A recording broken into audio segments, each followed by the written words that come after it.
Toutes les 4 secondes, une personne dans le monde devient un réfugié ou un déplacé. Fuir est parfois la seule solution pour échapper aux atrocités de la guerre.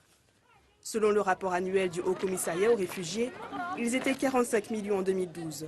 Un chiffre qui comprend 15,4 millions de réfugiés, 28,8 millions de déplacés et 937 000 demandeurs d'asile. Des chiffres en augmentation par rapport à l'an passé, dû principalement au conflit syrien. En 2 ans, ils sont des millions à avoir fui les violences.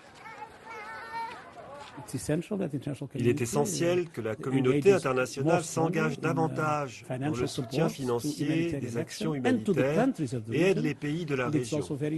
Il est aussi très important que d'autres pays, que le Liban, la Jordanie, mais aussi la Turquie et l'Irak, qui fournissent des efforts gigantesques pour protéger les réfugiés syriens, partagent le fardeau. Syriens, Afghans, Somaliens, Soudanais, Irakiens, ils représentent la majeure partie des réfugiés dans le monde. Le responsable est toujours le même, la guerre. Les jeunes sont les premières victimes de cette situation. Un réfugié sur 2 est un enfant. Dans ce camp, en Jordanie, ils ont lâché des centaines de cerfs-volants dans le ciel avec un message, rappeler leur existence au reste du monde. On écrit des lettres pour que le monde entier nous voie.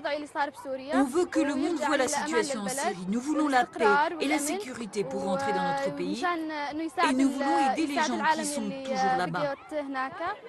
Bien que le nombre de réfugiés ne cesse d'augmenter, il reste une lueur d'espoir. L'année dernière, près de 3 millions de personnes ont pu retourner chez elles.